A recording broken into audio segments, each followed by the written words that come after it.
Hello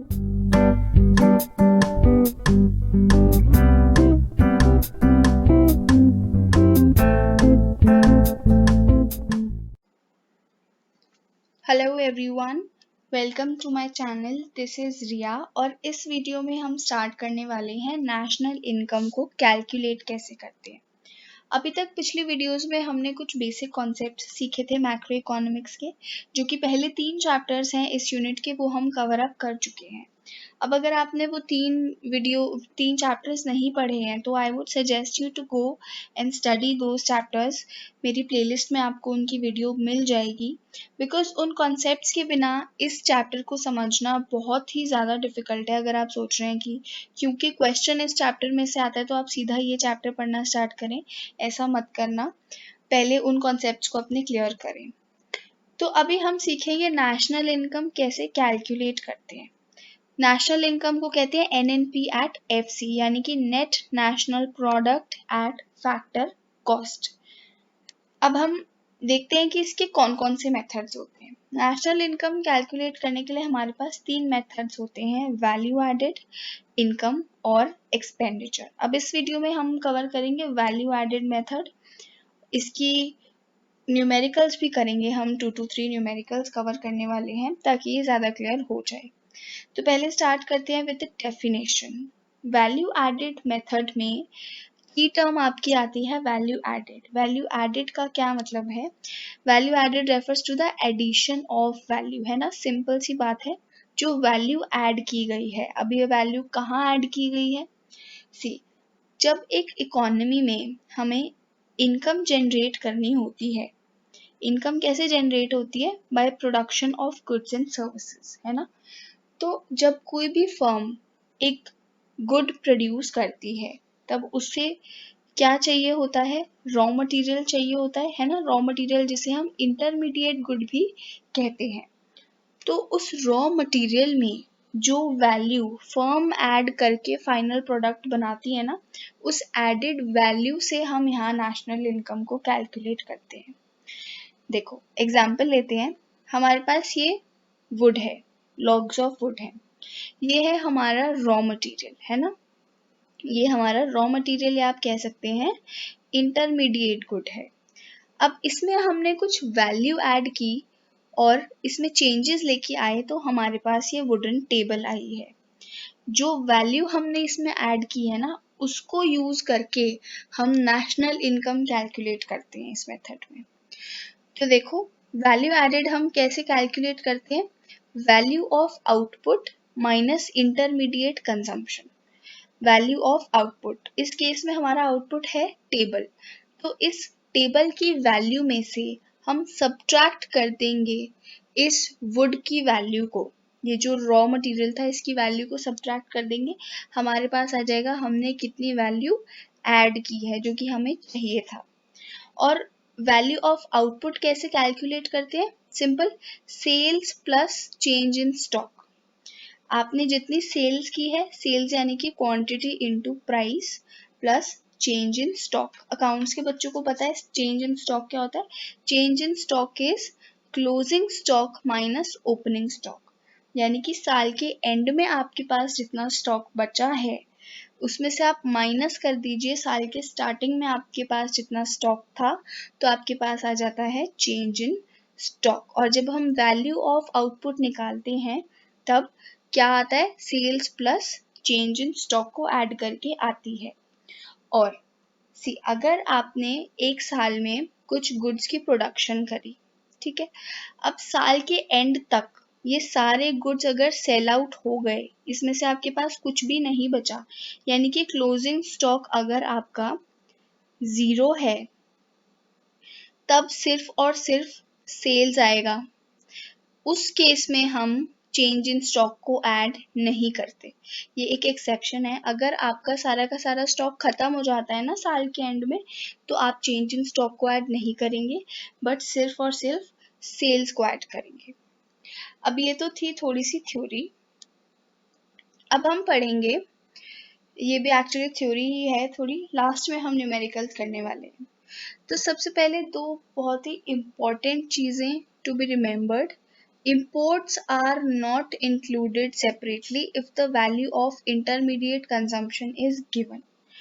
अगर question के अंदर इंटरमीडिएट कंजम्पशन की वैल्यू गिवन है, एक लिखा हुआ है साफ साफ इंटरमीडिएट कंजम्पशन और उसका अमाउंट, और साथ ही साथ आपको इंपोर्ट्स की वैल्यू भी गिवन है ना, तो इंपोर्ट्स को ऐड नहीं करना, इंपोर्ट्स को इंक्लूड नहीं करना। ये क्वेश्चन आपको कंफ्यूज करने के लिए देते हैं। इंटरमीडिएट कंजम्पशन भी दे देंगे, इंपोर्ट्स भी दे देंगे, दोनों को अगर इंक्लूड कर दिया तो प्रॉब्लम हो जाएगी। You only have to include intermediate consumption. Similarly अगर आपको सेल्स गिवन है, वैल्यू ऑफ सेल्स गिवन है और एक्सपोर्ट्स भी गिवन है, तो आप एक्सपोर्ट्स को ऐड नहीं करेंगे, एक्सपोर्ट्स को इंक्लूड नहीं किया जाता। ये ऐसा इसलिए है क्योंकि इंटरमीडिएट कंजम्पशन के अंदर आपके इंपोर्ट्स पहले से होते हैं और सेल्स के अंदर आपके एक्सपोर्ट्स पहले से होते हैं, तो इनको दो बार ऐड नहीं करना, ये ध्यान रखना है। और यहाँ पे हमारी टेबल गिवन है जिसके थ्रू हम अपनी नेशनल इनकम यानी कि एनएनपी एट एफसी को कैलकुलेट करते हैं। सबसे पहले तो हमारी इकोनॉमी में 3 सेक्टर्स हैं, आई होप ये आपको पता होगा, primary sector, secondary sector and tertiary sector. तो ये 3 सेक्टर्स हैं। हम क्या करते हैं, इनकी अलग अलग हम जीवीए एट एमपी निकालते हैं। GVA at MP क्या होता है, it is gross value added at market price. Market price पे आपकी ग्रॉस वैल्यू एडेड, हम वैल्यू एडेड निकालते हैं ना, तो हम ग्रॉस वैल्यू एडेड निकालेंगे एट MP। तीनों सेक्टर्स की अलग अलग कैसे निकालेंगे, हमें क्वेश्चन के अंदर डेटा गिवन होगा, जब हम क्वेश्चंस करेंगे ना तब ये बहुत क्लियर हो जाएगा। अभी थ्योरी पढ़ने में इट्स काइंड ऑफ कॉम्प्लिकेटेड। तो सबसे पहले हम तीनों सेक्टर्स की gross value added at MP calculate करेंगे, इन तीनों को ऐड करेंगे, ठीक है। तो इन तीनों को ऐड करके हमारे पास आ जाएगा GDP एट MP। जो हम GDP कहते रहते हैं ना, it is actually the value of goods and services produced with in the domestic territory. तो ये हम कैलकुलेट कर लेंगे MP पर। यहाँ पर ना आपका आधे से ज़्यादा काम खत्म हो जाता है, आपको सिर्फ NNP एट FC निकालना है और बहुत इजी है। आपको G से कहाँ जाना है, ग्रॉस से जाना है नेट पर, डोमेस्टिक से जाना है नेशनल पर, और प्रोडक्ट सेम है MP से जाना है FC पर। ये देखिए आपके पास GDP एट MP गिवन है, सॉरी आपने कैलकुलेट किया है GDP एट MP, और आपको कहाँ जाना है, आपको जाना है NNP एट FC। अब अगर आपने थर्ड चैप्टर पढ़ा है, थर्ड चैप्टर वाली वीडियो देखी है, तो आपको पता होगा मैं क्या बात कर रही हूँ। आपको अगर G से N यानी कि ग्रॉस से नेट पर जाना है, तो आप क्या करेंगे, डेप्रिसिएशन को सब्ट्रैक्ट करेंगे, है ना। अब आपको डोमेस्टिक से नेशनल पर जाना है, तो आप NFIA को ऐड करेंगे, और आपको जब MP से FC पर जाना है तब आप क्या करेंगे, नेट इनडायरेक्ट टैक्सेस को सब्ट्रैक्ट करेंगे। तो हम ये चीज़ें करेंगे और हमारे पास आ जाएगी नेशनल इनकम इधर। अब डेप्रिसिएशन अगर आपको क्वेश्चन में गिवन है तो आप उसको सब्ट्रैक्ट करने वाले हैं, नेट इनडायरेक्ट टैक्सेस को सब्ट्रैक्ट करने वाले हैं, और net factor income from abroad को ऐड करने वाले हैं। पहले अब हम देखेंगे कि क्या प्रिकॉशंस हैं वैल्यू एडेड मेथड के, उसके बाद हम न्यूमेरिकल पार्ट स्टार्ट करते हैं। तो यहाँ पर हमारे पास 3 चीज़ें हैं जो कि हम नहीं इंक्लूड करते वैल्यू एडेड मेथड में, और 3 ऐसी चीज़ें हैं जो कि हम इंक्लूड करते हैं वैल्यू एडेड मेथड में। सबसे पहले जो आपके इंटरमीडिएट गुड्स की वैल्यू है ना, उसको नहीं इंक्लूड करते। क्यों नहीं करते, ये तो हमने पहले भी पढ़ा था। जब फाइनल और इंटरमीडिएट गुड्स का डिफरेंस पढ़ते हैं तब हम पढ़ते हैं कि फाइनल गुड्स को इंक्लूड किया जाता है, इंटरमीडिएट गुड्स को इंक्लूड नहीं किया जाता। ये सिर्फ वैल्यू एडेड की बात नहीं है, आप चाहे इनकम मेथड पढ़िए, आप चाहे एक्सपेंडिचर मेथड पढ़िए, इंटरमीडिएट गुड्स की वैल्यू को GDP में, सॉरी नेशनल इनकम में इंक्लूड नहीं करते। सेकेंड चीज क्या है, sale and purchase of second hand goods. जो भी आपके सेकेंड हैंड गुड्स हैं उनको भी नहीं इंक्लूड किया जाता, क्योंकि जब पहली बार वो नया नया गुड बन के आया था ना, तभी हमने उसको इंक्लूड कर लिया था नेशनल इनकम में। अब वापस से उसकी सेल परचेज करके उसको इंक्लूड करने की ज़रूरत नहीं है। थर्ड है production of services for self consumption. अगर आप अपनी कोई खुद की सर्विस प्रोडक्ट प्रोड्यूस कर रहे हो, जैसे कोई हाउसवाइफ है, वो घर का काम करती है, उसकी सर्विस को इंक्लूड नहीं किया जाता। या कोई अपने ही घर पे गार्डनिंग करता है, कोई अपने ही बच्चों को ट्यूशन पढ़ाता है, तो उसे हम इंक्लूड नहीं करते हैं नेशनल इनकम में। अब हम देखते हैं कि क्या इंक्लूड किया जाता है नेशनल इनकम में। सबसे पहले तो production of goods for self consumption. अगर आप सेल्फ कंजम्पशन के लिए गुड्स प्रोड्यूस कर रहे हैं तो आप उसे इंक्लूड करेंगे। सर्विसेज को इंक्लूड नहीं करते, गुड्स को इंक्लूड करते हैं। सेकेंड है imputed value of owner occupied houses. अगर आप अपने ही घर में रहते हैं, उसका जो आप रेंट मिलता ना आपको, अगर आप उस घर को किसी को रेंट पर देते तो आपको उसकी जगह रेंट मिलता, बट अभी आप अगर उस घर में खुद ही रह रहे हैं तो इसका मतलब ये नहीं है कि उस घर के रेंट की वैल्यू इंक्लूड नहीं की जाएगी, उसकी वैल्यू भी इंक्लूड की जाएगी। और थर्ड है change in stock of goods. ये हमने देखा था, हम चेंज इन स्टॉक जो कि होता है closing stock minus opening stock, इसको इंक्लूड करते हैं, है ना। तो ये वही कह रहे हैं। तो ये हो गई आपकी थ्योरी। अब हम स्टार्ट करते हैं न्यूमेरिकल से। So this is the first numerical for value added method. Left hand side पे हमारे पास है पर्टिकुलर्स और राइट हैंड साइड पे हमारे पास है अमाउंट। हमारे पास इस क्वेश्चन में गिवन है units, price, depreciation, intermediate cost, closing stock, opening stock, excise duty and sales tax. और ये क्वेश्चन कह रहा है कि हमें कैलकुलेट करना है gross value added at factor cost. अब रिमेंबर हमने देखा था कि हमें जो फॉर्मूलाज गिवन है वैल्यू एडेड मेथड में, उनको यूज़ करके हम कैलकुलेट कर सकते हैं gross value added at market price, है ना। तो सिंपली हम gross value added at market price को कैलकुलेट करके उसको फैक्टर कॉस्ट में कन्वर्ट कर देंगे और हमारे पास इस क्वेश्चन का आंसर आ जाएगा, विच इज़ वेरी सिंपल। तो इसमें हमें सबसे पहले कैलकुलेट करनी है value added, which is nothing but GVA eight MP, gross value added at market price हमें कैलकुलेट करना है। और ग्रॉस वैल्यू एडेड का क्या फॉर्मूला होता है? Value of output minus intermediate cost, है ना, ये फॉर्मूला होता है। अब वैल्यू ऑफ आउटपुट क्या होगा, पहले हम कैलकुलेट करेंगे वैल्यू ऑफ आउटपुट। क्या होता है? Sales plus change in stock. Sales क्या है, हमारे पास सेल्स इस क्वेश्चन में गिवन नहीं है, बट हमारे पास यूनिट सोल्ड गिवन है और हमारे पास प्राइस गिवन है। तो हम सेल्स निकाल सकते हैं, क्या होगा 1000 इंटू 30, ये हमारी सेल्स आ जाएगी। और चेंज इन स्टॉक हम निकाल सकते हैं कैसे, closing stock minus opening stock, which is 3000 minus 2000। ये हमारे पास आ गया 30,000 प्लस 1000। तो the value of output comes out to be ₹31,000। ये हमारी आ गई वैल्यू ऑफ आउटपुट। अब हम निकालेंगे वैल्यू एडेड, है ना, वैल्यू एडेड निकालना है। इंटरमीडिएट कॉस्ट हमें यहाँ पर गिवन है, तो हम सिंपली इसमें से इंटरमीडिएट कॉस्ट को सब्ट्रैक्ट कर देंगे, हमारे पास आ जाएगा value added, that is GVA eight MP।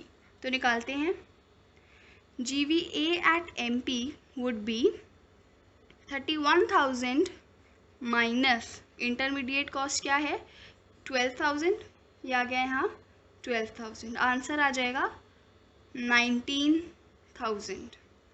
ठीक है, अब ये 19,000 आ गया, लेकिन हमें क्या चाहिए, GVA एट FC चाहिए। तो GVA एट FC कैसे आएगी, अगर MP से FC पर जाना है, जब हमें MP से FC पर जाना होता है तब हम क्या करते हैं, नेट इनडायरेक्ट टैक्सेस को सब्ट्रैक्ट करते हैं। अब हमारे पास नेट इनडायरेक्ट टैक्सेस का फॉर्मूला है, क्या होता है, इनडायरेक्ट टैक्सेस माइनस सब्सिडीज़, है ना। इनडायरेक्ट टैक्सेस क्या है यहाँ पर, हमारे पास सिर्फ एक ही इनडायरेक्ट टैक्स गिवन है विच इज़ एक्साइज ड्यूटी। तो ये हो गया 2500 माइनस सब्सिडीज़ कितनी है, सब्सिडीज़ सॉरी हमारे पास एक और इनडायरेक्ट टैक्स है विच इज़ सेल्स टैक्स। तो यहाँ पर सेल्स टैक्स भी आ जाएगा 3500 और सब्सिडीज़ यहाँ कोई गिवन नहीं है इस क्वेश्चन में, तो सब्सिडीज़ हम अज्यूम कर रहे हैं 0 है। तो नेट इनडायरेक्ट टैक्सेस आ जाते हैं आपके 6000 और यहाँ हम सब्ट्रैक्ट कर देंगे 6000 फ्रॉम 19000, तो हमारे पास आ जाएगा 13000 which is gross value added at factor cost. ये आपका final answer here. Now this is the second numerical for value added method. इधर अगेन हमारे पास है पर्टिकुलर्स, यहाँ पर है हमारे पास अमाउंट। क्या क्या दिया हुआ है, total sales, decrease in stock, production for self consumption, purchase of raw material, exports, electricity charges, income tax, excise duty and subsidy.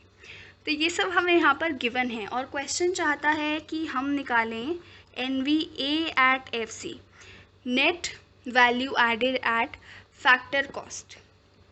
अभी हमने देखा कि हम जो वैल्यू एडेड निकालते हैं वो होता है हमारा gross value added at market price. तो हम अपने इन सब आइटम्स को यूज़ करके gross value added at market price calculate कर सकते हैं और हम बहुत इजीली इसे इसमें कन्वर्ट कर सकते हैं। So let us start. तो पहले तो हम वैल्यू एडेड निकालेंगे। वैल्यू एडेड का क्या मेथड है, क्या फॉर्मूला है, value of output minus intermediate consumption. अब वैल्यू ऑफ आउटपुट क्या होता है, हमने देखा sales plus change in stock plus, अच्छा हाँ, अभी यहाँ पर जब आप थर्ड आइटम देखेंगे तो ये है प्रोडक्शन फॉर सेल्फ कंजम्पशन।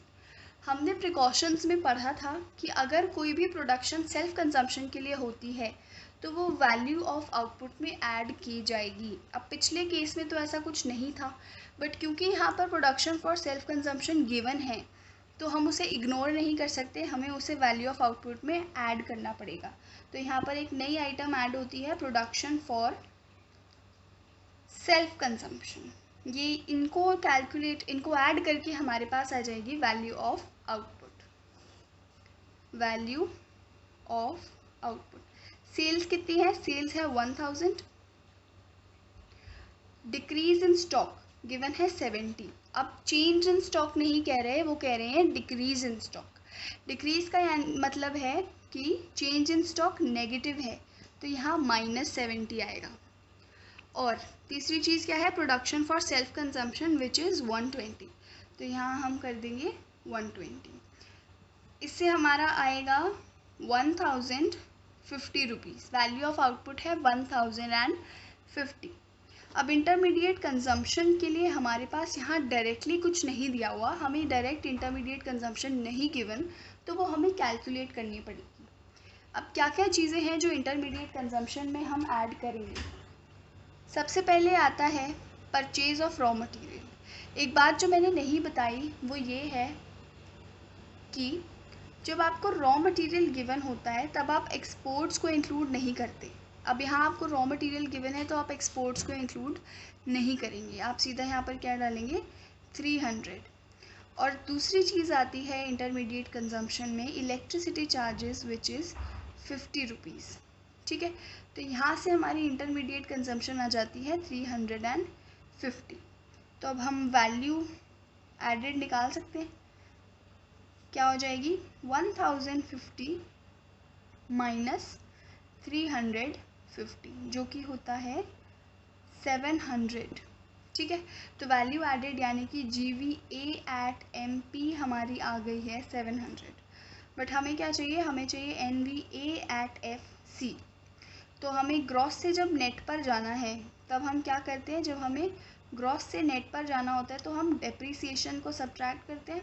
अब यहाँ हमारे पास डेप्रीसिएशन गिवन नहीं है तो हम मान लेते हैं डेप्रीसिएशन 0 है। अब MP से FC पर जाना है, जब हमें MP से FC पर जाना होता है तो हम क्या करते हैं, नेट इनडायरेक्ट टैक्सेस को सब्ट्रैक्ट करते हैं। यहाँ नेट इनडायरेक्ट टैक्सेस निकालते हैं। इनडायरेक्ट टैक्सेस क्या क्या गिवन है हमारे पास सिर्फ एक्साइज ड्यूटी गिवन है और कोई इनडायरेक्ट टैक्स गिवन नहीं है। बाकी ये इनकम टैक्स है, ये एक डायरेक्ट टैक्स है, so don't get confused. Indirect tax सिर्फ 70 है और सब्सिडी क्या है, सब्सिडी है 40, 70 माइनस 40, तो यहाँ से आ जाता है 700 minus 30 which is 670। NVA at FC जो फाइनल आंसर है वो है ₹670। So these were the two numericals for value added method. इसके साथ हमारा वैल्यू एडेड मेथड ख़त्म हो जाता है। In the next video we are going to start with income method. I hope this video was helpful. Thank you.